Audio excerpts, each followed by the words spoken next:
लेकिन एक नाम जो है, जिस तरीके से गाजीपुर को नाम सुन के हम लोग चौंक गए ना, वैसा ही चौंकाने वाला नाम प्रयागराज से भी आया भाई साहब। जी, केसरीनाथ त्रिपाठी नीरज के बेटे त्रिपाठी। नीरज त्रिपाठी। जी। अब नीरज भाई जब आया लिस्ट में नीरज त्रिपाठी कौन है, तो माथा ठनका मेरा कि हाँ। कई बार नीरज त्रिपाठी सुना। अच्छा, केसीनाथ त्रिपाठी जी के बेटे हैं। केसीनाथ त्रिपाठी जी बड़े मतलब पुरानी किस्म के जो बीजेपी के नेता हैं, जी जिनको लोगों को बिठाकर बात करना, पॉलिटिकल गॉसिप तमाम वो सब बताना, तो नीरज त्रिपाठी का जी नाम से मतलब आ गया। जी। अब नीरज त्रिपाठी कभी बीजेपी में मुझे किसी बैठकों में दिखे नहीं है, एक्टिव हम्म। पॉलिटिक्स में आपने भी नहीं कहीं सुना होगा। जी जी वो बिल्कुल। यूपी में एडिशनल एडवोकेट जनरल हैं। वो हाँ। वकालत करते हैं इलाहाबाद हाई कोर्ट में। और चूंकि बीजेपी की सरकार है, केसीनाथ त्रिपाठी जी भारी भरकम नाम हुआ करते थे एक दौर में। बिल्कुल। भाई यूपी विधानसभा के अध्यक्ष रहे, उनके हम्म। टाइम में जो सारी चीजें राजनीतिक उठापटक हुआ वो दौर देखा उन्होंने। फिर जब केंद्र में बीजेपी की सरकार आ गई तो उनको इनाम भी मिला, और उनको बंगाल में गवर्नर भी बनाया गया केसीनाथ त्रिपाठी जी को।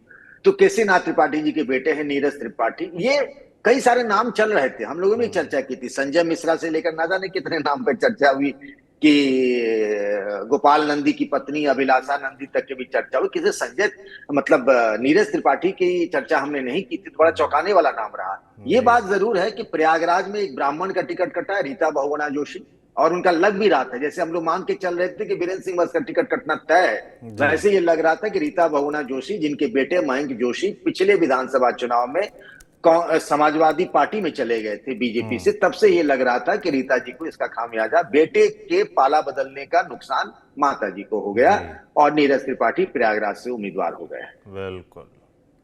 अगला सटी हुई सीट जो बता रहे हैं आपने, सटी हुई सीटों की बात करें तो फूलपुर है, और फूलपुर से प्रवीण पटेल हम्म। का टिकट हुआ है, जो कि बताया जा रहा है कि विधायक हैं और उनका हम्म। टिकट हो गया है। पिछली बार केसरी देवी पटेल सांसद थी, उनका टिकट कटा है यहाँ पर।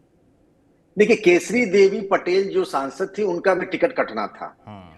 और ये चर्चा थी और ये कहा जा रहा था कि उनके बदले में दीपक पटेल, जो कि हम्म। बीएसपी के विधायक भी रहे हैं, तेज तर्रार नेता हैं, उनको शायद फूलपुर का टिकट मिले। लेकिन संगठन ने, पार्टी ने फैसला किया है कि प्रवीण पटेल को वहां से चुनाव लड़ाया जाए। तो प्रवीण पटेल बीजेपी से भी 2 बार विधायक रह लिए, बीएसपी से भी 1 बार विधायक रहे, वहीं फूलपुर के ही हैं। तो हम्म। प्रवीण पटेल केसरी देवी पटेल की जगह पर लोकसभा का चुनाव लड़ेंगे। देखिए, फूलपुर जो है यूपी में अगर देखें, नहीं होता कि जैसे मधेपुरा के लिए बिहार में हम लोग कहते हैं कि वो गोप का पोप है, मतलब इलाका, मतलब जी। यादवों का गढ़ है। हम्म। तो वैसे ही अगर हम बात करें यूपी में ना, तो फूलपुर को मानते हैं कुर्मियों का गढ़ है।